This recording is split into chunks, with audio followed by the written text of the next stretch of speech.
মে 2020 সোমবার। আজকে আমরা আবার পূজনীয় বুদ্ধদেবদার রাঁচির বাসস্থানে আজকে উপস্থিত হয়েছি শ্রী শ্রী ঠাকুরের বিষয়ে আরও কিছু আলোচনা করার জন্যে। আমরা গত সপ্তাহে তার সাথে আলোচনা করেছিলাম ঠাকুরের পরিবারে তাদের বড় হয়ে ওঠা এবং সেই সংক্রান্ত বহু বিষয় নিয়ে আমরা আলোচনা করেছিলাম। তার মধ্যে দিয়ে ঠাকুরকে কেন্দ্র করে যে পরিবেশ সৃষ্টি হয়েছিল সেই সময়ে তার অনেক স্পর্শ আমরা পেলাম এবং বহু দর্শক শ্রোতা তারা দেখে খুবই উৎসাহিত এবং এই বিষয়ে আরও বেশি জানতে চাইছেন। আরও যদি কিছু তথ্য থাকে, আরও কিছু ঘটনা থাকে, তার সংগ্রহ যদি আমরা করতে পারি পূজনীয় দাদার কাছ থেকে। এবং ঠাকুরকে কেন্দ্র করে নানা ঘটনা ঘটেছিল সেই সময় দেওঘরেতে এবং আমাদের সোনা পাবনাতেও, সেই সংক্রান্ত বিষয়ে আলোচনা করার জন্যে পূজনীয় দাদার বাড়িতে আবার আমরা এসেছি। তো দাদা গতবারে আমরা আলোচনা করেছিলাম আপনার ঠাকুরের সংস্পর্শে এবং ঠাকুরের পরিবেশের মধ্যে দিয়ে, সৎসঙ্গের পরিবেশের মধ্যে দিয়ে তার পরিবারের সদস্য হিসাবে বেড়ে ওঠা, এবং তাতে আপনি বহু কথা বলেছিলেন। তো সেই বিষয়ে আরও হয়তো বহু ঘটনা আছে যা সেই বিষয়ে আমরা একটু জানতে চাই আপনার কাছে, যে সেদিনকে হয়তো বলা হয়ে ওঠেনি সব বিষয়, মানে এত অল্প সময়ের মধ্যে অত বৃহৎ পরিসরকে তার মধ্যে আনাটা সহজ নয়। তাই আমরা জানতে চাইছি আরও কিছু যদি ঘটনা আপনার জানা থাকে বা স্মৃতিতে আসছে সেগুলো যদি আপনি বলতে চান। স্মৃতিতে তো আমার বহু কিছু আছে। আমি একদিন সেদিনকে একটা কথা বলেছিলাম যে আমার ব্যক্তিগত যেসব ব্যাপার সেগুলো তো বলা আমি আগ্রহী না তেমন, এটা একটা কথা। কিন্তু ওর সাথে একটা কথা জড়িত আছে, সেটা কি যে ঠাকুর যাকে যা বলেছেন ভেবে দেখার মতো কথা আমার মধ্যে আমি বলছি যে সেটা কারোর পক্ষে একেবারেই ব্যক্তিগত নয়, কিন্তু তাই না? সেই কথাগুলোকে, সেই পরিবেশকে, তার বাক্যগুলো যেগুলো বলার সময় সেগুলোকে যদি বিশ্লেষণ করা যায়, দেখা যায় তার মধ্যে সব কিছু আছে, সকলের জন্য বার্তা আছে। আশ্চর্যভাবে কথাটা এই যে বার্তা তার একটি, যেটা এত সহজ যে আমরা আজকে বুঝে উঠতে পারিনি। সেটা হচ্ছে এই যে তোমরা সকলে মিলে ভালো করে বেঁচে বেড়ে থাকো। এখন এটা এতবার রিপিট করা হয়ে গেছে বলার পক্ষে আমার নিজের মুখেও আর ঠাকুরের নিজের দিক দিয়েও, যে অনেকে মনে পড়ে এর মধ্যে নতুনত্বটা কী আছে, তাই না? নতুনত্ব এখানেই, যেমন একটা বট গাছের বীজ আমি হাতে নিয়ে দাঁড়িয়ে আছি। বট গাছ তো দেখে থাকবে সকলে, ঠিক আছে। এইবার সে বীজটার আয়তন এতটা যে হাতের মুঠোতে আরামসে হেঁটে যায়, তাই না? কিন্তু বট গাছের বীজের যা পরিণতি, যা কালে সময়ে আবহাওয়া সুযুক্তে বিশাল একটা বট গাছ, সেটা কি হাতের মুঠে আনা যাবে? যাবে না। কি তার বিশালত্ব আমরা আন্দাজ করতে পারি না। কিন্তু দুটো একই, ওটার মধ্যে এটা ছিল, এটার মধ্যে ওটা আছে, তাই না? তেমনই ঠাকুরের কথাগুলো বুঝলে, ভাবলে, বিশ্লেষণ করলে এরকমই একটা জিনিস দাঁড়ায়। এই জন্যই বলছি যে আমার মনে পড়ছে এখনই ভারী সুন্দর কথা। দেওঘরে একবার একটি লোক এসেছিল শ্রী ঠাকুরের সঙ্গে দর্শন করতে। সেই ভদ্রলোক ঠাকুরকে একটা কথা বলেছিল, ভারী সুন্দর কথা। বলছে যে বহুদিন থেকে আপনাকে দর্শন করার ইচ্ছা ছিল, আজকে এলাম। ন্যাচুরাল কথা বলেছে, ভারী সুন্দর কথা। এটা ঠিক আছে। এর বদলে শ্রী ঠাকুর যা বলেছেন সেই ভদ্রলোককে, ওই কথা কেউ কাউকে বলে বলে আমি কখনো শুনিনি। আপনাকে দেখতে এলাম, তার উত্তরে শ্রী ঠাকুর যা বলেছেন সে কি কেউ বলে? এখানেই হলো তার বিশেষত্ব, বৈশিষ্ট্য। শ্রী ঠাকুর বললেন, আমার কাছে আসা মানে সারা বিশ্বের কাছে আসা। লিখিত আছে বইয়ে। এই যে ভাষাটাকে, এই বাক্যটাকে, সেন্টেন্সটা, এটুকুই বললেন শুধু। আমার কাছে আসা মানে সারা বিশ্বের কাছে আসা। ভাবা যায় কথাটা? এটাকে আপনি কি এই স্টেটমেন্টটাকে কীভাবে আপনি ব্যাখ্যা করবেন বা বুঝবেন? এই যে এখনই বললাম যে তার কোনো কথা ক্ষুদ্র বলে কিছু না, বিশেষ করে সারা পৃথিবী বেরিয়ে যায় তার মধ্যে থেকে। তেমনই ওই লোকটা ঠাকুরের কাছে এসেছিল, ঠাকুরের মধ্যে যা আছে তাকে দেখতে পারলে, তাকে বুঝলে, তার বিশ্লেষণ করলে, তার অনুধ্যান করলে সারা পৃথিবীকে ওর মধ্যে থেকে পাওয়া যাবে, এটাই বক্তব্য। এই সাথে সংক্রান্ত একটা ঠাকুরের কথা হঠাৎ মনে পড়লো যে এক জায়গায় বোধহয় ঠাকুর বলছেন যে কাউকে এক গ্লাস দুধ দিলে মনে হয় যে সে তার মধ্যে দিয়ে সারা বিশ্বের কী করে কল্যাণ হয়, এরকম একটা কথা। হ্যাঁ, ব্যক্তিগতভাবে তার মনে হয়েছে, কাউকে বলেছিলেন, তিনি বলেছেন যে আমি একটা দুধ খেলে মনে হয় যে সারা পৃথিবীর লোক দুধ খেয়ে পরিতৃপ্ত, তাই না? এটা কি মানে? এটার মানে কি, তার ব্যক্তিত্ব, তার বৈশিষ্ট্য, তার চেতনা, তার অনুভব সমস্ত পৃথিবী, সমস্ত মানুষকে নিয়ে। সে সকলে এই কথা সকলে বলতে পারে না, বলে যদি তাহলে সেটা মুখের কথা হবে হয়তো। শ্রী ঠাকুরের মতো লোক যখন বলেন তখন এটা মুখের কথা মনে হয় না, অনুভবের কথা হয়ে যায়।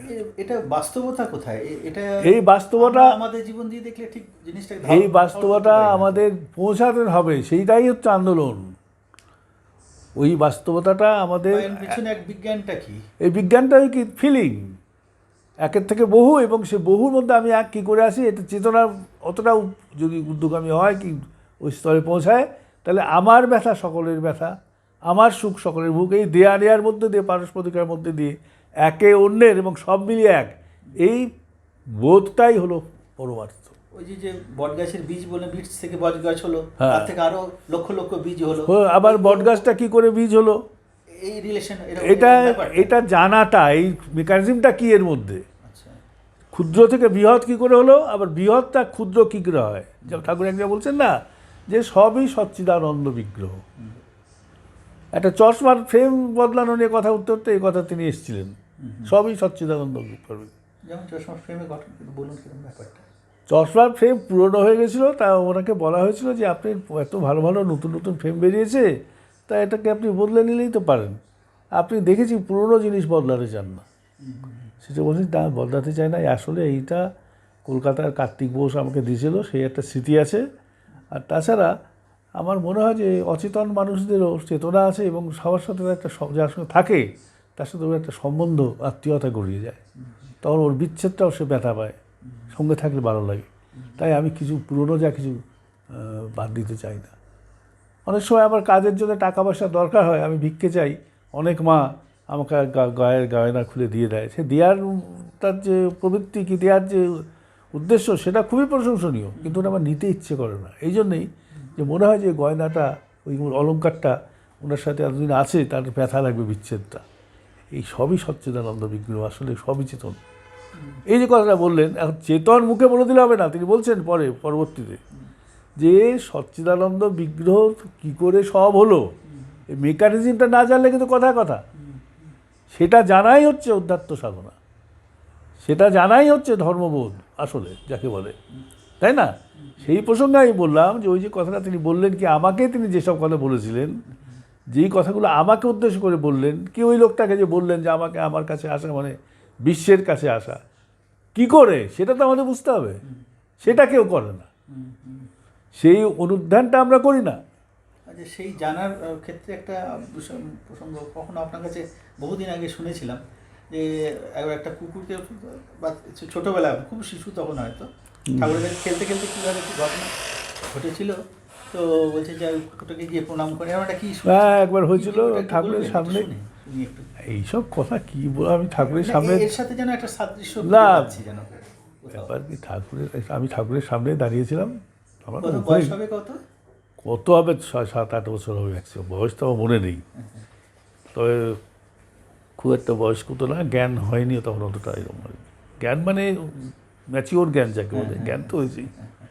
তখন তো আমরা ওই এরিয়াতেই ঠাকুরের কাছেই তো ঘুরে বেড়াতাম সবসময়, তার কুকুর কেন, ওর ঠাকুরের আশেপাশে বহু কুকুর টুকুর এসে বসতো, দেখতো ওরা মানে স্ট্রিট ডগ, মানে স্ট্রিট ডগ, হ্যাঁ স্ট্রিট ডগ মানে ওরা বড়াল বাংলোর মধ্যে থাকতো ওরা। এখন স্ট্রিট ডগ বলতে অতটা নিকৃষ্ট চোখে দেখতে চাচ্ছি না, ওরা ওখানেই থাকতো, ওখানে খাওয়া দাওয়া করতো, লোকেরা দিত যা খেত, ঠাকুরও ওদের প্রতি দৃষ্টি রাখতেন, এই জাতীয় অনেক কুকুর থাকতো।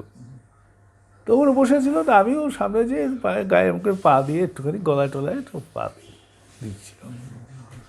সেটা এখন দেখে আমাকে রেখে তো তোর গায়ে পা দিলি কেন?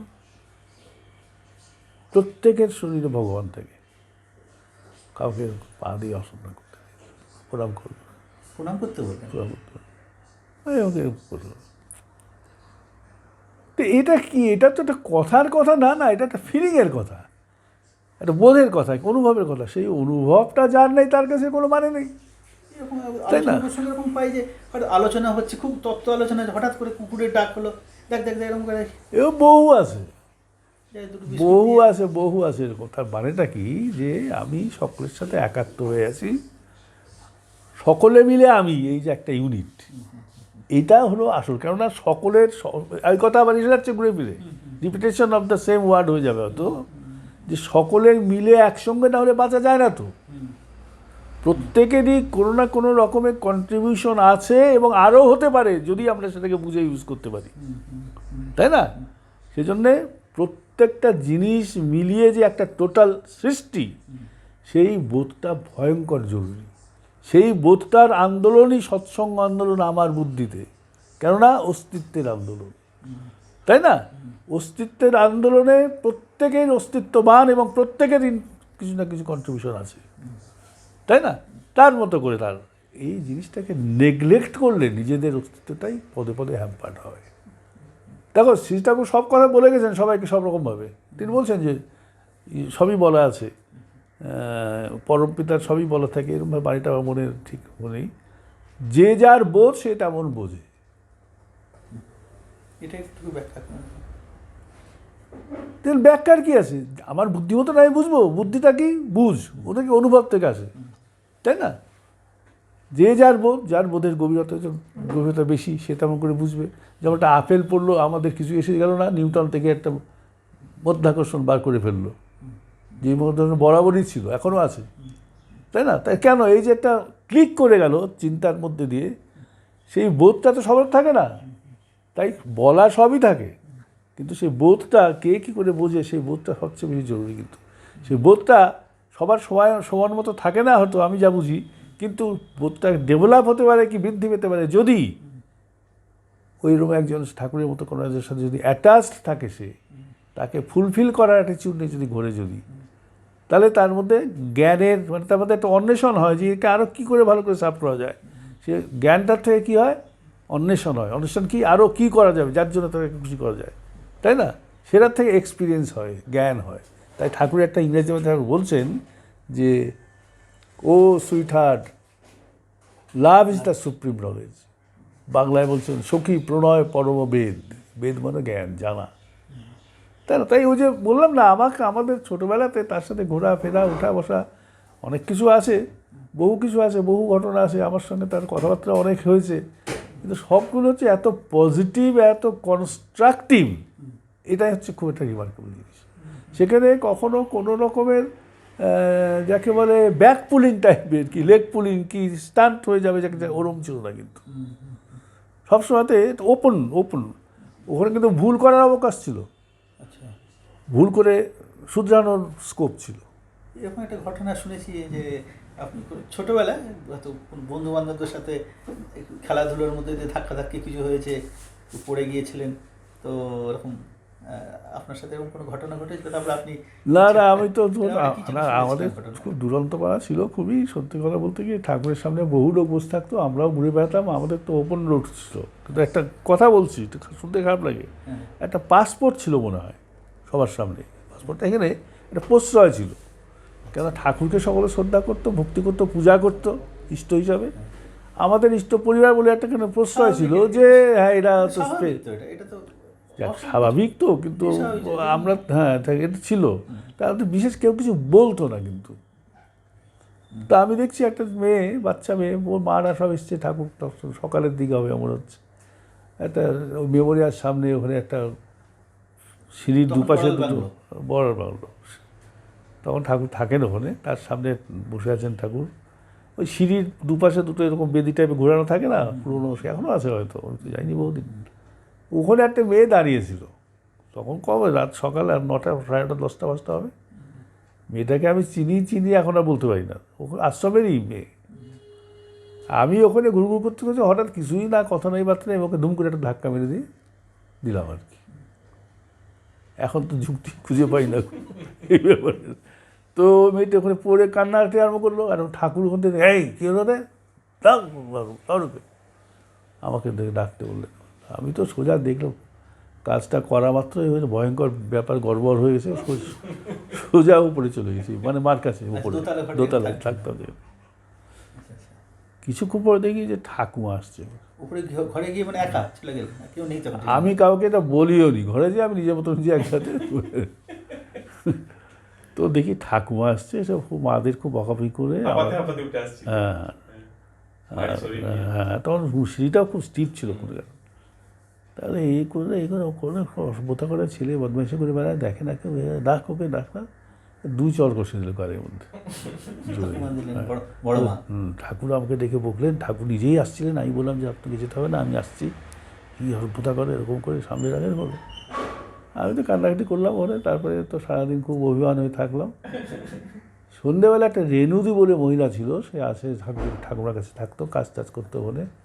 সে আমাকে ডাকলো, বলে চলো তোমাকে বড়মা ডাকছেন। আমি তো কিছুতেই যাবো না, কোলে করে নিয়ে গেল আমাকে। তখন আমি এমন বয়সে খুব আদর টাদর করে আমাকে ফল টল কিছু দিলেন মনে আছে। তখন আর রাগ পাক দেখলাম না, প্রশ্রয় খুব দিয়ে। তারপরে আমি চলে আসলাম আবার। তো শাসন তো ছিল, তো শাসন না থাকলে হবে না তো। কিন্তু একটা ঠাকুরের কথা আছে, সবাই জানে, আমাদের পুরনো হবে হয়তো কথাটা, যে শাসন করা তারই সাজে সোহাগ করে জীব, সেটা পুরোদমে ছিল। কেননা ওখানে অ্যাসেম্বল করার জায়গা, ডিসইন্টিগ্রেট করার জায়গা না। যে যার মতো পড়ে আছে, যেমন একটা কারখানাতে গেলে কী দেখা যায়, গাড়ির পার্টস ছড়িয়ে পড়ে আছে, কে কোনটা কোথায় লাগবে জানে না, কিন্তু মিস্ত্রি জানে, মেকানিক জানে। সে মেকানিক সেটাকে এক জায়গায় করে আবার গাড়িটা চালু করে দিতে পারে। ঠাকুর এক্স্যাক্টলি তাই আমার মতে। বিশৃঙ্খলা পরায়ণ, বিশৃঙ্খল ছোটানো মানুষকে এক জায়গায় করে মানুষ কী করে তোলা যায়, সেই জিনিসটা চোখে দেখা যাবে ওখানে গেলে। কিন্তু দেখার চোখ লাগবে, কিন্তু দেখার চোখ, দেখার চোখটা কি, দেখার চোখ মানে এই চোখের কথা বলছি না, সেটা তার প্রতি ইন্টারেস্টেড থাকতে হবে একটু, তার প্রতি আগ্রহী হলে পরে তার এই ব্যাপারগুলোকে ডিসকভার করা যাবে। আর যদি তাকে শোষণ করার মধ্যে নিয়ে থাকে, কি তার কাছ থেকে মাল বাগিয়ে নেবো, কি তার দিয়ে কিছু আমি নিজের করিয়ে নেবো, এই বুদ্ধি যদি থাকে তাহলে কিন্তু হবে না। ওই যে বাণীটা বললেন যে o sweetheart, love is the supreme knowledge, তো তার প্রতি সেই লাভ কথাটা মানে ভালোবাসা। তো তা ভালোবাসাতে ঠাকুর বলছেন থাকে কি, 3টে জিনিস থাকে: পরিপালন, পরিপোষণ, পরিরক্ষণ। কেন বাঁচার তো 3টে ফ্যাক্টর না, রক্ষা করতে হবে, পোষণ দিতে হবে, আর পালন করতে হবে, তাই না? এই 3টে নিয়ে বাঁচা। তার লাভ কথাটা এক কথা বললে ভাঙলে পরে এইগুলো বেরোবে। তো এইগুলো মানে কি, ইনভেস্টিগেশন, অবজারভেশন, ইনভেস্টিগেশন, ইনভেস্টমেন্ট, তাই না? তাই ঠাকুর বলেন যে ওই রকম মানুষের যা থাকে তাকে এক্সপ্লয়েট করে যদি থাকে লাভ নেই, কিন্তু তাকে ফুলফিল করার জন্যে, সার্ভ করার জন্য লাভ আছে। এক সময় যে হেম মুখোপাধ্যায় এনারা বা পঞ্চানন সরকার এরা সব এসেছিলেন, তারা তাদের মতন একটা নিজস্ব লাইফ লিড করতেন, প্রতিষ্ঠিত ছিলেন কিন্তু অনিয়ন্ত্রিত ছিলেন যতটুকু জানি। এই যে তাদের মধ্যে ট্রান্সফরমেশন যেগুলো ঘটনা কি, অনিয়ন্ত্রিতরা ছিল, কিন্তু আমরা যে লেভেলে তাদের থেকে অনেক সুপিরিয়ার ছিল, সন্দেহ নেই। তাদের অনিয়ন্ত্রিতটা ঠাকুরের চোখে পড়তে হয়তো, আমরা বুঝতে পারবো না। তারা অত্যন্ত উঁচু স্তরের কর্মী, ভালো। শোনো, একটা বাইরে কথা চলে আসছে, ডোন্ট মাইন্ড, যে আমরা খুব আনফর্চুনেট যে ওই লোকগুলো, আরও বহু লোক যাদের আমাদের ঠাকুরের যে সংঘর কথায় চলে আসে, সংঘ একটা ইনস্ট্রুমেন্ট তো, যেমন বেলুড় মঠ, তার কাজটা কি? তারপর সৎসঙ্গ বলে যে ঠাকুরের যারা বলে, ওরা সৎসঙ্গ তো বলে ঠাকুরের ইনস্টিটিউশন, আমাদের ঠাকুর আমাদেরই, এখানকারই, ওখানে ঠাকুরের সমস্ত কিছু আছে।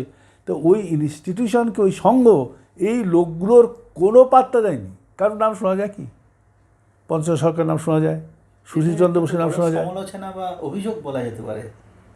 এটাকে মিষ্টি ভাষায় অভিযোগ বলো, শোনা যাবে না, ডাইরেক্টলি বলছি তো, এটা কি মিথ্যা? যদি মিথ্যা না হয় তাহলে তো অভিযোগ বলা যাবে না, সত্য উদ্ঘাটন বলতে হবে। তুমি একটা পুরনো একটা যে কোনো কর্মীর নাম বলো না, এখানে প্রত্যেক মাসে ততগুলো পত্রিকা বার হয়, কোনো পত্রিকাতে কোনো দিন এদের সম্বন্ধে কোনো আর্টিকেল দেখেছো? পাই না এখন। 1 নম্বর, তারা প্রত্যেকে স্টলওয়ার্ড কিন্তু লোক। যেমন আমি আজকে কথা বলছি, সুশীল চন্দ্র বসু, তার একটা বই আছে, তার নাম হচ্ছে মানসচিত্র পরিক্রমা। সেটা একটা মধুসূদন বন্দ্যোপাধ্যায় বলে একটা লোক, ওনারই অনুগামী লোক ছিল, ঠাকুরের দীক্ষিত, সেই বিজনেসম্যান ছিল। সেই সমস্ত জীবনীর ওই যাকে বলে ওটা মেমোয়ার, সেটাকে নিজে ছেপে বার করে পাবলিশ করেছিল। আচ্ছা, এটা কি সৎসঙ্গ পাবলিশিংয়ের প্ল্যাটফর্ম থেকে হলে খারাপ হতো কি? ওটা উচিত ছিল না যে ঠাকুর সংক্রান্ত বই আমরা করব? পঞ্চাশ মাস্টারমশাই রমা বই সববারে আছে। শরৎচন্দ্র হালদার, শরৎচন্দ্র হালদার ঋত্বিক, জ্যোতিঋত্বিক, এবং তিনি প্রফেসর ছিলেন ইংরাজির।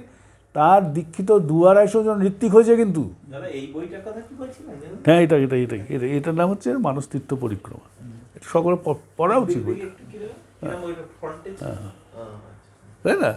তো এগুলোকে ফ্যাক্ট কিনা সেটা বিচার করে দেখতে হয়। আমি বোঝো কারণ মানে খোঁচা দিচ্ছি তা না কিন্তু, তাই না? তো ওই শরৎচন্দ্র হালদার জ্যোতি আশ্রমে ঠাকুর বাড়িতেই থাকতেন, ঠাকুরের সান্নিধ্যে থাকতেন, আমরা ছোটোবার থেকে দেখে এসেছি। আর সবচেয়ে বড় কথা কি, ঠাকুরের সাথে আলোচনা প্রসঙ্গ যে পড়া যায়, অজস্র ভালো ভালো আলাপ আলোচনা ওনার আছে। গভীর জ্ঞান সম্বন্ধে লোক।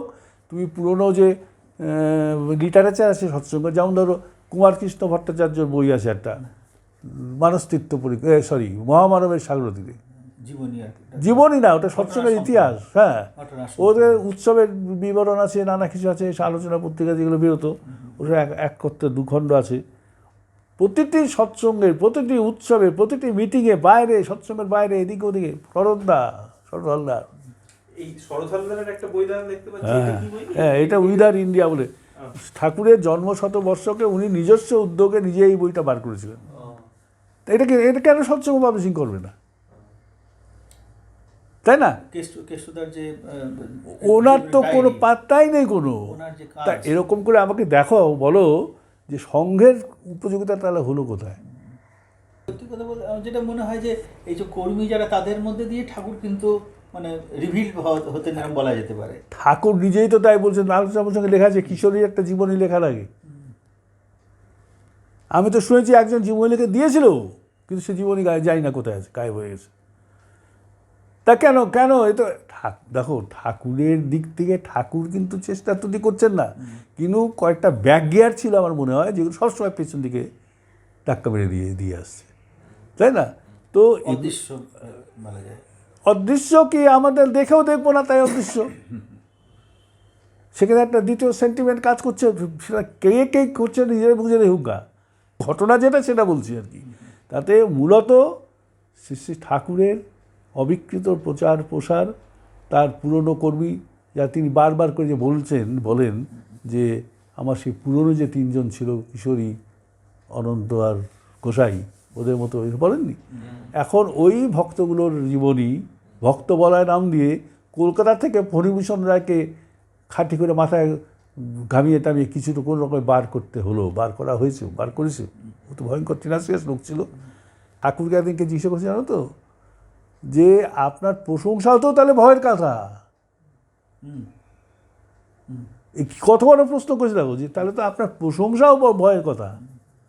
কেন বলছিল আমার মনে হচ্ছে, প্রসঙ্গটা মনে নেই, কেষ্টদাসকে ঠাকুর খুব প্রশংসা করতেন। তারপরে কেষ্টদাস যে কী করলো না করলো জানাই আছে। না, ও না দেন, ও অনেক কাণ্ড কারখানা করেছিল। যাকগে, হ্যাঁ। তো যাকগে, তখন একজন জিজ্ঞাসা করছে, আমার শরৎদাই জিজ্ঞাসা করছে যে তাহলে তো আপনার প্রশংসাও তো ভয়ের কথা। ঠাকুর কি উত্তর দিয়েছে জানো? যে ভয়ের কথা যদি ইনসিনসিয়ার হয়। কত বড় কথা বলেছে, তোর মাথায় আসবে এই উত্তর? যার প্রশংসা করছি সে যদি ইনসিনসিয়ার হয়, ব্র্যাকেটে কপট, তাহলে ভয়ের কথা। তাহলে ভয়ের কি আছে? তোর মতো ইষ্টপ্রাণ হয় না, এই যদি বলে থাকে, আর এটা সত্যি যদি হয়, তাহলে ভয়ের কথা কি?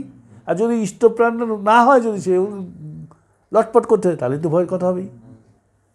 তা এই জন্যই বললাম যে তিনি সবই বলে যান, বুঝতে হয় যে কোনটা কি প্রসঙ্গ বলছে। অমীয় বাণীতে এরকম একটা কথা আছে যে দেখবেন, যার প্রশংসা আমি বেশি করি, বুঝবেন তার প্রয়োজন আমাকে বেশি আছে। তো এটা কি মানে হচ্ছে তাহলে? তা মানে তো বাংলাতেই বলা হচ্ছে। তো অন্তর্নিহিত অর্থ কি? এখন তুমি তোমার প্রিন্সিপালের তোমাকে রাত দিন ডাকে, স্কুলের, তাই না? তাই এখন সবাই বলছে, কলিগরা কি বলছে, সে হয়তো বললো যে শিকুমার জি को प्रिंसिपल ज़्यादा पसंद करते हैं, बार बार बुलाते रखते हैं। प्रिंसिपल মনে হচ্ছে শিকুমার জি को চোখে চোখে রাখতে हैं हम। দুটো তফাৎ আছে কি না? প্রিন্সিপাল চোখে চোখে রাখে, পাবলিক বলছে যে ভীষণ ভালোবাসে তাই রাখে, তাই না? আমি এর মুখে দেখছি এটা। তা চোখে চোখে রাখার দরকার কি আছে? ফাঁকি দেবে বলে রাখে, শিকুমার পালাবে সুযোগ পেলেই, তাই হয়তো চোখে চোখে রাখে, তাই না? সেটা তো বোঝা যাবে শিকুমারের অ্যাক্টিভিটি দেখে, তাই না? এই যে যে যার কথা আমার মুখে বারবার শুনবেন, বুঝবেন কি, যা শুনবেন না তাকে আমার প্রয়োজন, তারপরে ও তো ঠিক আছে, তাকে অত নারিশমেন্ট দেওয়ার দরকার তার নেই। সাধুর কথা পুলিশের মুখে শোনা যায় কি? পুলিশ কি সার্চ ওয়ারেন্ট বার করে সাধুর নামে? তাই না? কেননা যারা আছো ঠিক আছে, সার্চ ওয়ারেন্ট বার করে কার নামে? গড়বড় আছে যার মধ্যে, আর না, তাদের কথা বারবার আসে মুখে তাদের। পেপারে বিজ্ঞাপন দিয়ে দেওয়া হতো, স্টেশন ফিশনে ছবি লাগানো থাকে, ওয়ান্টেড। যদিও সেটা নেগেটিভ না না, আমি কথার কথা। আমি অন্য উদাহরণটা দিয়ে বোঝাচ্ছি আমি, তাই না? তাই নর্মাল ঠাকুরটা এই উদাহরণ দিয়েছে ওর মধ্যে, যে যেমন মাথা, হাত, পা, কান, এদের কথা কেউ বলে না, এরা শরীরটা লেগে আছে, নিজের কাজ নিজে করছে, তাই জন্যই। হাত ব্যথা করলে হাতটা দেখাতে ডাক্তার কাছে যায়, নিঃশ্বাসে কষ্ট হলে তখন যায় ব্যাপারটা নিয়ে, ওই পার্টিকুলার অর্গানটা সম্বন্ধে যায় নাকি? তো এটা তো বোঝার ব্যাপার, তো সহজ কথা এটা, না? এটা আমরা তাই। তাই করি আর কি, স্বাভাবিক সাধারণ জীবনেও ঘটনা হয়। হ্যাঁ, ও ঠাকুরের একটা কথা বিরাট বলা আছে যে আমি এমন করে সব কিছু বলে গেলাম, এবার সায়েন্স আর ধর্ম আর বিজ্ঞান মার্চ করে গেছে। যদি কেউ ভুল করতে না চায়, ভুল করবে না, ভুল করায় যাদের স্বার্থ আছে তারাই ভুল করবে। এই কথাটা আমার না, কথাটা কার কথা? ঠাকুরের কথা। যে ঠাকুরের কথা তোমরা এখনো বলে বলে বেড়াচ্ছ, যার সৎসঙ্গ করে বেড়াচ্ছ, যার জয়কার দিয়ে বেড়াচ্ছ, যার মন্দির হচ্ছে, যার জন্মদিন পালন হচ্ছে দেওঘরে সব জায়গাতে, তা সে লোক বাজে লোক বা কথা বলে গেল নাকি? তার মানে তোমরা এগুলো শুনবে না,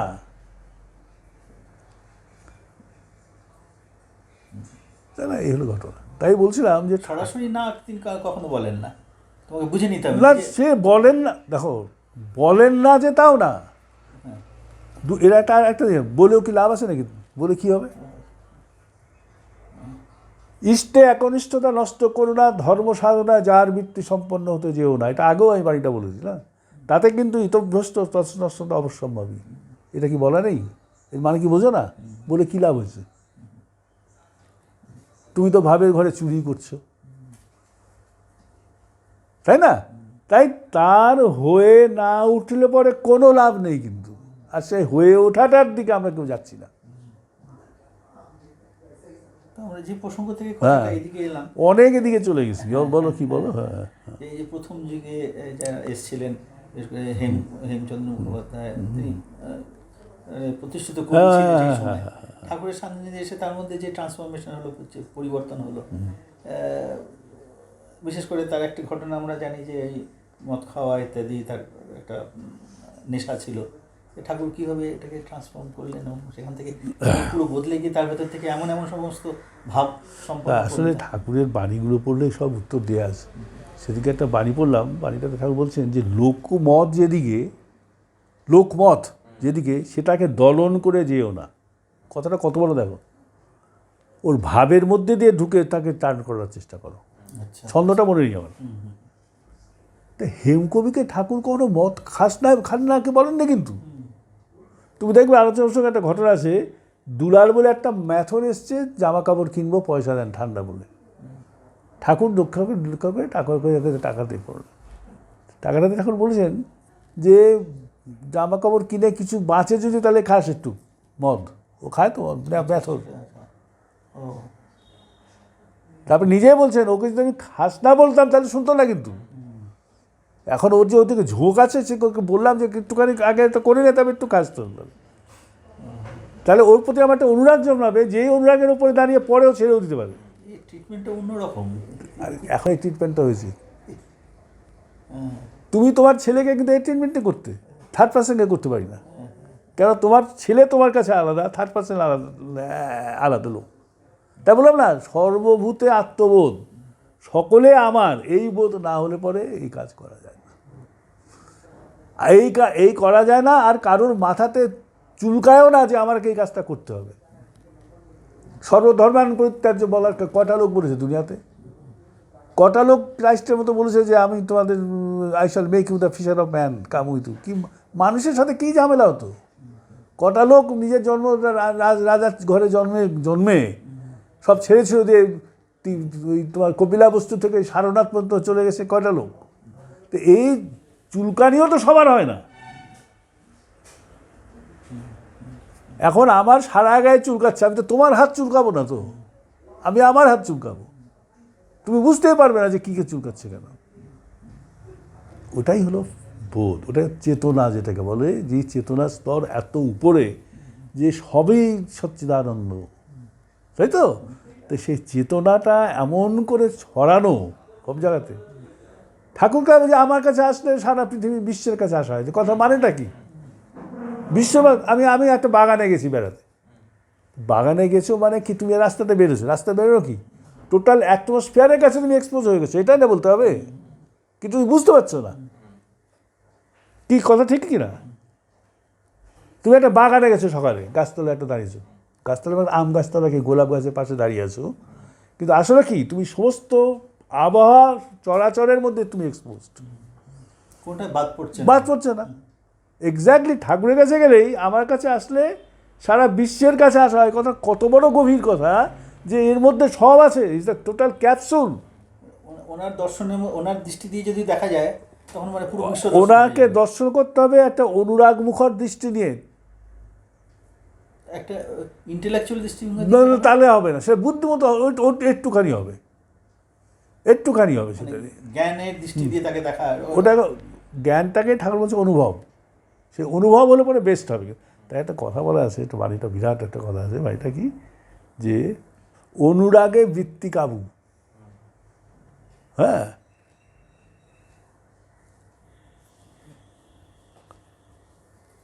স্নেহে ভরণ বোধ,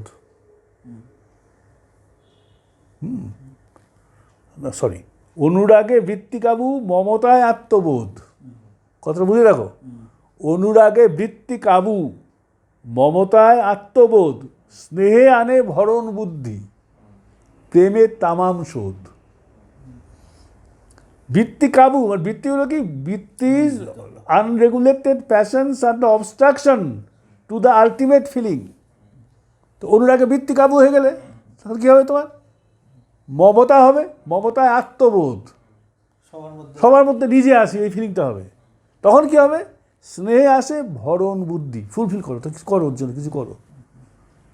প্রেমের তামাম শ্রদ্ধা, প্রেম যখন হবে তখন এগুলো সবই হবে একসাথে।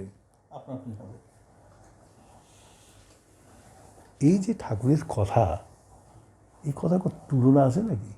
এই লোক উনি ছিলেন এই জিনিস, তাই তার মধ্যে একটা সবসময় কি ছটফটানি দেখা গেছে। তাই তিনি কতবার বলেছেন যে আমার যে কী কষ্ট কেউ জানবে না। তাই এই যে হেমকবি হোক, যেই হোক সেই হোক, তার মধ্যে পরম একটা স্নেহ কি মমতা কি আত্মবোধ দিয়ে যেটুকু পরিবর্তন আনাকে গেছে গেছে গেছে হয়েছে। তখনকার দিনে এই যে কর্মী যারা, তাকে আপনি খুব কাছের থেকে দেখেছেন? কর্মী তো আমি হেমকবিকে দেখিনি, ওনাকে দেখেছি অনেকবার। হ্যাঁ, কথা তখন আমাদের বয়স খুব কম ছিল, অত সেরকম কথাও নেই, তবে ওনার অ্যাক্টিভিটি দেখতাম, আর দেখার মতো মানুষ ছিলেন, কোনো সন্দেহ নেই। সুশীল চন্দ্র বোস খুব ভালো দেখেছি ওনাকে কাছ থেকে, আমি তো থাকতাম ওনার কাছাকাছি। তারপরে শরৎ হালদার তো আমাদের মাইডিয়ার মানুষ ছিলেন, খুব ভালোবাসতেন। জ্যোতিরাষ্ট্র মাঝে মাঝে আমাদের ডেকে নিয়ে যেত, খাবে আজকে এখানে খাবে বলে, আমাদের বাড়ি থেকে থালা নিয়ে যেত আমরা খাবো বলে। হ্যাঁ, তারপরে বই, বাবা বই পড়তেন, তা ওর কাছে অনেক বই স্টক ছিল, উনি ভয়ঙ্কর স্টুডিয়াস লোক ছিলেন। তো সেই বই আমি নিয়ে একটা বই চেয়ে কোনো একটা বই দিয়ে আসতো আমাকে, সেই বই আমি নিয়ে আসতাম বাবাকে দিয়ে পড়ার জন্য। বাবাও খুব পড়তেন। তো এরকম আরও কত লোক আছে, সব তো দেখা যেত। বীরেন ভট্টাচার্য নাম কেউ বলে না, সৎসঙ্গ রসনা মন্দিরের যিনি দাড়ি বীরেন সবাই বলে। আমাদের বঙ্কিম রায়, যাদের সব ভক্ত বলয়ের নাম আছে, কিন্তু বঙ্কিমচন্দ্র রায়, প্রফুল্ল দত্ত তো জানি সবাই, কাকে না দেখেছি কাকে, এদের সাথেই তো। পঞ্চাননদার সাথে তো আপনি ও পরিচিত। তো মাই ডিয়ার লোক ছিল খুবই আমাদের। আর আমাদের আরেকজন লোক ছিল, সে খুব জবরদস্ত লোক ছিল, হরিপদ শাহ। হরিপদ শাহ ঠাকুরের কাছে থাকতো, সে পাবনারই লোক। ঠাকুর বলছেন, তো একটা বাইদি বাই মনে হলো যে পাবনার কথা, যে হরিপদ সাহার বাড়িতে যেতেন তখন, আলোচনা প্রসঙ্গতে আছে যে সাহা কিন্তু এই সদাচার প্রসঙ্গে বলছে ওরকম পরিচ্ছন্ন ওরকম আচারবান বাড়ি আমি দেখিনি কখনো। সাহা কিন্তু এদিকে, মানে সদাচারটা তখন একটা কালচার হিসাবে এস্টাবলিশ হয়েই ছিল প্রতিটি পরিবারে। সে বইটা খুঁজে পড়ে দেখবে যে সদাচার যে কত ইম্পর্টেন্ট আর কীরকমভাবে লোকেরা ওটাকে মেনে চলতো, সেটা এক্সাম্পল আছে ওর মধ্যে। তো এদের তো সব আমরা, এদের সাথে তো মানুষ আরও বহু লোককে তো ভুলে গেছি, তাদের কোনো পরিচিতি ছিল না। কিন্তু ঠাকুরের তামাক মাখতো সতীশদা, আর কি কাজ ছিল তার?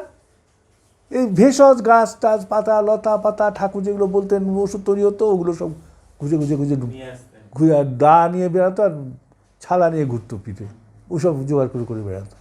ওরা শঙ্খপুষ্পী, তার এই গাছ, তার ওই পাতা, তার কলমি শাক, তার ব্রাহ্মী শাক, তার যাই হোক, ও হচ্ছে ওই জাত ছিল ওইসবে। তো এরকম তো আমাদের স্মৃতিতে এগুলো আছে তো। গোসাইদার সাথে হ্যাঁ, গোসাইটা ছিল তো, ছিল, ও বৃদ্ধ ছিল তখন, আর খুব ইয়ার ফাজলে মারতো আমাদের সাথে। আমাদের যখন পৈতে টইতে হয় ছোটোবেলাতে, সেই সময় খুব ইয়ার্কি মারতো পৈতে দিয়ে। হ্যাঁ, আইডিয়ার লোক ছিল ওরা।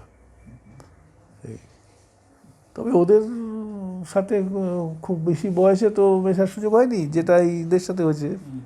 প্রফুল্লদা, আমাদের দেবীদার নামও বলা দরকার, দেবীদা, তারপরে শরৎদা, তারপরে ওই যে পুরো জ্যোতি ব্যাটারি, সে জ্যোতি যারা ছিল ওরা, যারা সব পরে চলে গেল ওখান থেকে, ওদের সব তো জানি। একবার শুনেছিলাম পূজনীয় বিনায়কদের কাছে আপনার কনিষ্ঠ ভাতা বিনায়কদের মুখে শুনেছিলাম যে ওরা একবার সে ছোটোবেলা ফুটবল টুটবল খেলছিলেন, হঠাৎ করে একে ডেকে বললো চলো প্রার্থনা করতে হবে, ঠাকুর ডাকছে। সেই কাদা টাদা মাখা অবস্থায় এসে এরকম অনেক হয়েছে তো। আসলে কি ঠাকুরের তো একটা প্রথা হয়েছিল যে যখনই এখানে প্রার্থনা হবে তখনই আমার পরিবারের কেউ একজন থাকতে হবে, আচ্ছা মেল মেম্বার।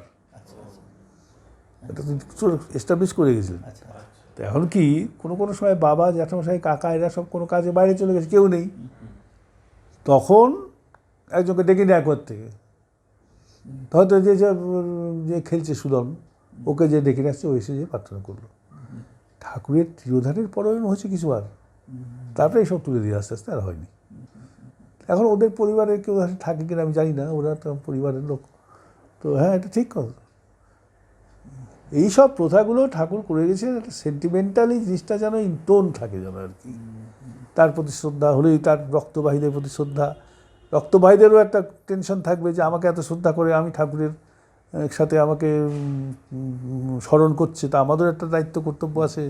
তো উভয় তো ব্যাপার আছে, কিন্তু এটা কালচারের ব্যাপার। ওই একজন বলে গেল, ঠাকুর বই লিখে দিয়ে যে এই সব ওটা নিয়ে চলতে হবে, তার কোনো মানে নাই। কিন্তু যে লিখে গেল এই সব, সে কাছে সবটা পাওয়া যাচ্ছে কিনা এটা আমার দেখতে হবে তো। এটা লেখা এরকম গেছে কি কোথাও? লেখা এরম নেই, কিন্তু সবাই তো কত রকমের লেখা আছে বলে না। যেমন বলা হয় যে আমি যা বড় খোকাও তাই, এই যে বলে, সোজা কথা বলছি, টাকার বলে, এপিটো। তো লিখ- এটা কোথাও লেখা দেখেনি, কোথাও বলে, ভীষণভাবে বলে। হ্যাঁ, টাকার এপিটোপিট। টাকার এপিটোপিট তো দুটো এক না কখনোই। এখন কী জন্যে বলে ভগবান জানে, আবার জানি না, আমি আলোচনা করার দরকার নেই। এটা কোনো কনস্ট্রাকটিভ আলোচনা নয় আর কি, ঠাকুর প্রসঙ্গই ভালো লাগে। তো এই হলো ঘটনা। তা ঠিক বলেছে, ও যে বলছিল কথাটা ঠিকই, এটা হয়েছিল, এরকম হতো আগে। হ্যাঁ, ঠাকুরের রকমটা ছিল, এখনই বললাম না যে ইউ মাস্ট ফিল যে তুমি একা নাও, তোমার সাথে সকলে মিলে তোমরা, তাই না? এটা তোমাকে যে পরিস্থিতি তুমি যেমন করে থাকো, তোমাকে এটা এস্টাবলিশ করতে হবে। আর আমাদের সেইটাই বারবার, এই যে আমাকে যে সেদিনকে বলছিলাম, বললেন না বি অ্যাভেলেবল টু অল, এরকম কথা তো কতইবার বলেছেন, সবাইকে বলতো, আমাকেও বলেছেন আগে। মানে কখনো এরকম কোনো ডায়লগ তার সাথে আমার হয়নি যে তুমি তোমারটা গুছিয়ে নিও, কি তুমি প্রফেসর হয়ে বিরাট এইসব না, কিন্তু কখনো তুমি একটা, এই যে আমি যা করছি তার মিশন যা, ওইটাই জীবনের উদ্দেশ্য। তো ওটার মধ্যে কিছু বাদ জানি, তাই না? এটাই হলো ব্যাপার। অনেকবার বলেছেন এরকম কথা, B always available to others. B always available to others, be available to all. হ্যাঁ, এই ব্যাপার, তাই না? এরকম ঘটনা বহু আছে।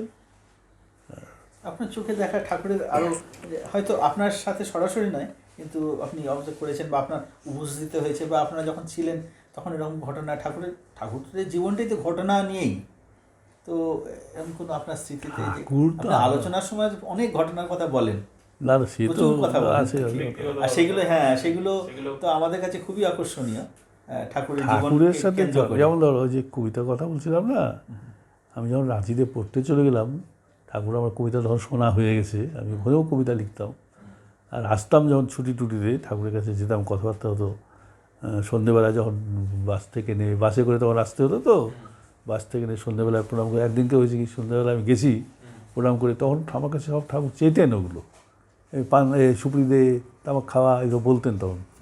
আসতে না, তো যে বসে কথা বলতেন অনেক কিছুই। তা আমাকে একদিনকে বলছেন যে তুই কখন আসছিস? আমি যে তো এখনই আসছি। বলছে তো টর্চ নেই? বলছে হ্যাঁ টর্চ আছে। কোথায় টর্চ? অন্ধকার রাত্রি। বাড়িতে আছে? হ্যাঁ বাড়িতে আছে। যা মণি চ্যাটার্জিকে ডাক। একটা মণি চ্যাটার্জি বলে লোক থাকতো পাশেই কারখানায়, ওকে ডাকলাম। আমি যেই ডেকে আনলাম, ওরা এই টর্চ নিয়ে, একটা টর্চ লাইট নিয়ে, ওর কাছে টর্চ লাইট থাকতো, মনে হলো আমার। একটা নতুন টর্চ নিয়ে আসলো, সাদা রঙের, 3-4 ফটফট করে জ্বালানো এদিক ওদিক, দেখলেন আমাকে দিয়ে একসাথে রাখবি, এটা অন্ধকারে আসা যাবে। সেটা এখনই আছে আমার কাছে।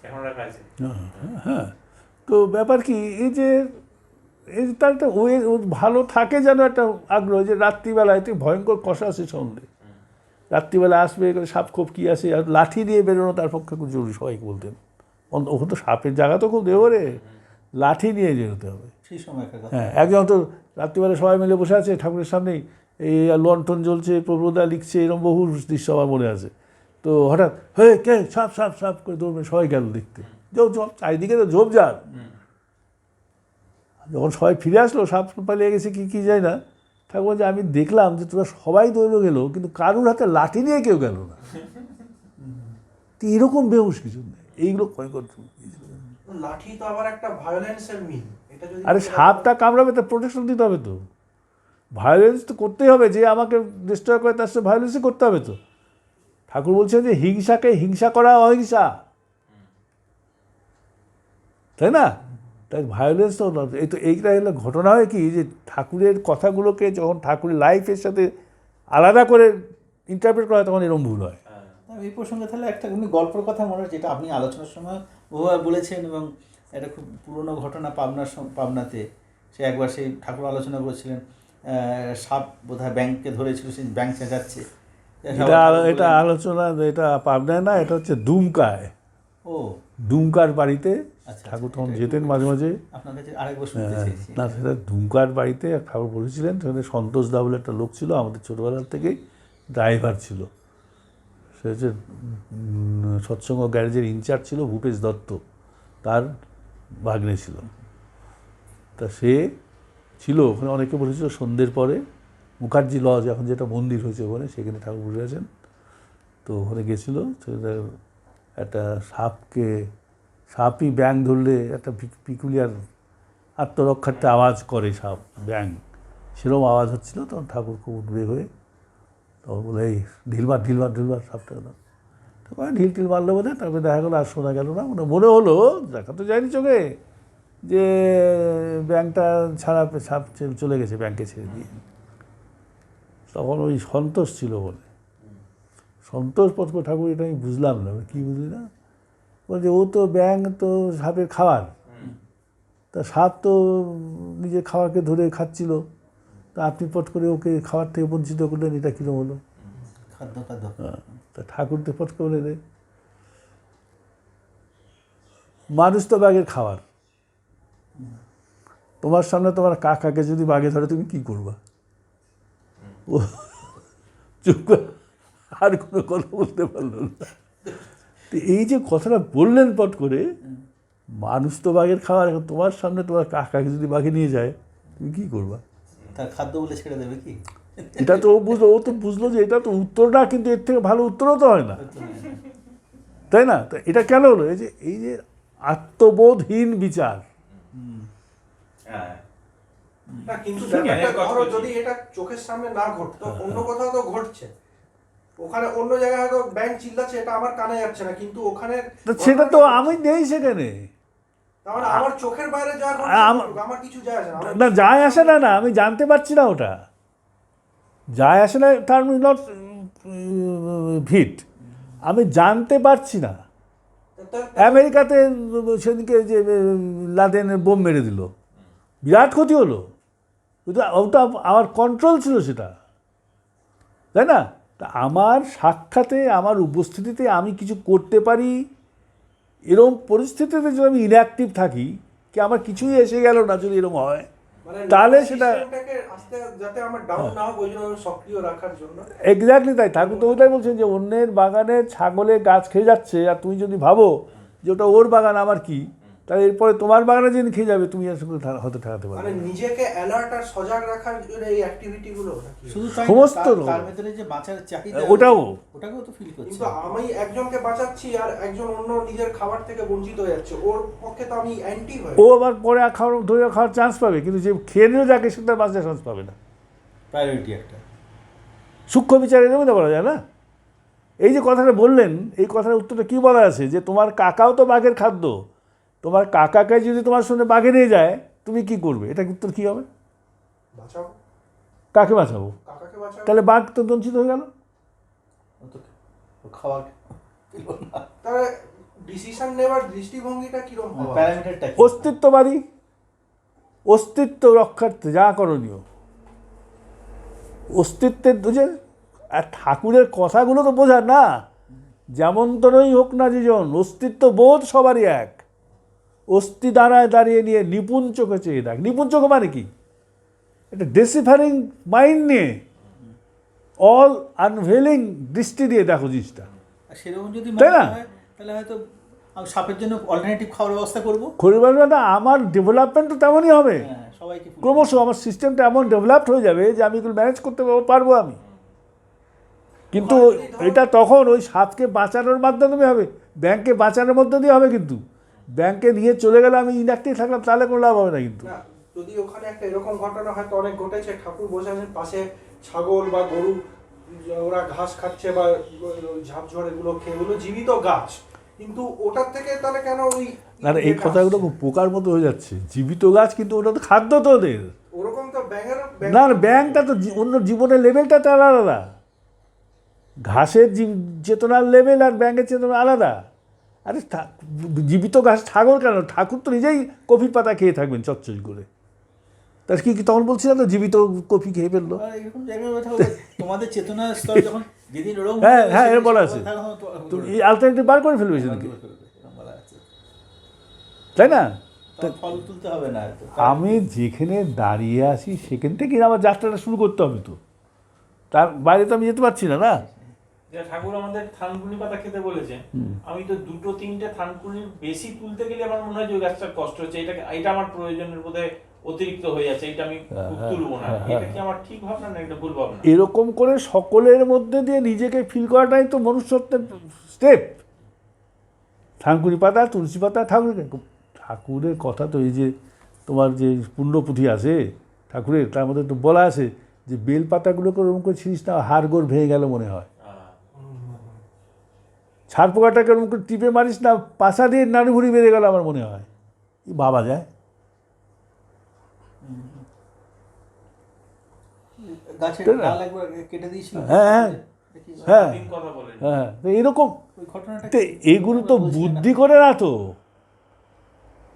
ও বলে পায়ে বেঁধে যাবে, ওই জন্যে তো শেকড়টা তুলে যাবো। বলছে যে তোর হাতে ধরে আমি যাচ্ছি তো আমার কুনি দিয়ে তোর বুকে গুঁতো লাগছে, তার কুনিটা কেটে ফেলবি নাকি? তাই বলে, হ্যাঁ, এই বঙ্কিম রায়কে বলছেন, বঙ্কিম রায়, তাই না?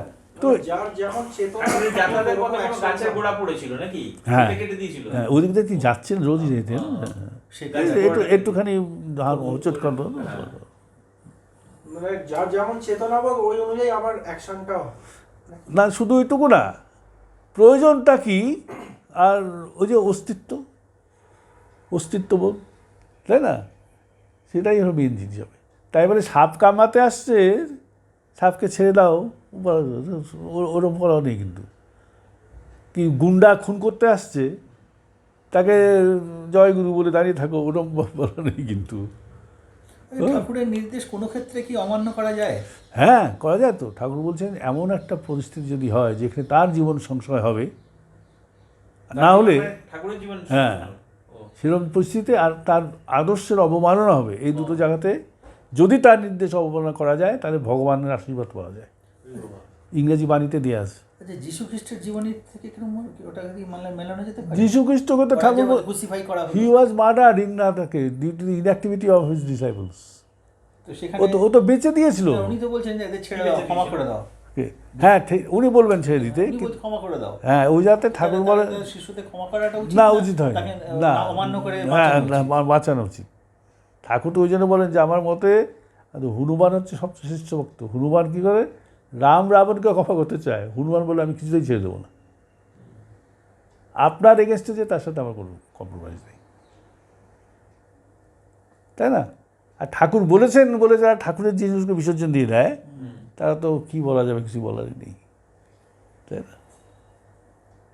ঠাকুর বলেছেন বলে ঠাকুরের জিনিসকে বিসর্জন দিয়ে দেয়, হ্যাঁ, মানে যেমন ঠাকুর বলেছেন প্রার্থনা অযথা দেরি করতে নেই, প্রার্থনা বাদ দিয়ে দিল। ঠাকুর বলেছেন প্রার্থনা করতে নেই অতটা। কোন ঠাকুর জানি না, আমাদের ঠাকুর তো কোনোদিন এক কথা দু রকমের বলেন না। ওরা তো ক্রম যা দেওয়াই আছে। প্রার্থনার ক্রম কিরকম হবে সেটাও তো বলে দিয়ে গেছে, সেটাও বলে লিখিতভাবে রয়েছে। ওরা তো লিখিত ফিখিত ছাড়ো না কেন, ও তো পরে দেখবে লোকেরা। আমরা 50-60 বছর ধরে তাকে প্রার্থনা করতে দেখেছি। হ্যাঁ, হ্যাঁ, বইয়ে লেখা আছে যে মাতৃমন্দিরের বারান্দায় কিশোরীদার আহ্বানে দিয়ে প্রার্থনা আরম্ভ হলো, হ্যাঁ, আর সেই ঠাকুর লাস্টে বলে গেলেন যে এসব করতে হবে না, অযথা। এটা কী জানি, সে তো বলছে ঠাকুর সম্বন্ধে প্রশ্ন তুলে যায় তো। তাহলে আবার ক্ল্যারিফাই করি যে কোন ঠাকুরের কথা বলছেন আপনারা। হ্যাঁ, তার মানে আপনাদের ঠাকুর আমাদের তেমন আলাদা হবে মনে হচ্ছে, তাই না? এই ছেলে মানসিকতা, এগুলো ছেলে মানসিকতা। এখন আবার শুনতে পাই নেই তোমরা করা হয় করো না, আমি কি বাধা দিতে গেছি? আমরা যা করছি করি, তোমরা যাওয়ার মতন করো, এসব আজকে সেটা তো আমরা করা হবে, তো ওরা তো করালো না, না ওরা কেন করবে না? ওরাই তো উত্তর সাধক আসল না। এটা ঠাকুরের প্রতিষ্ঠা এবং ঠাকুরের আন্দোলনের সাথে সম্পৃক্ত রয়েছে। জয় গুরু, দাদাকে প্রণাম। জয় জয়।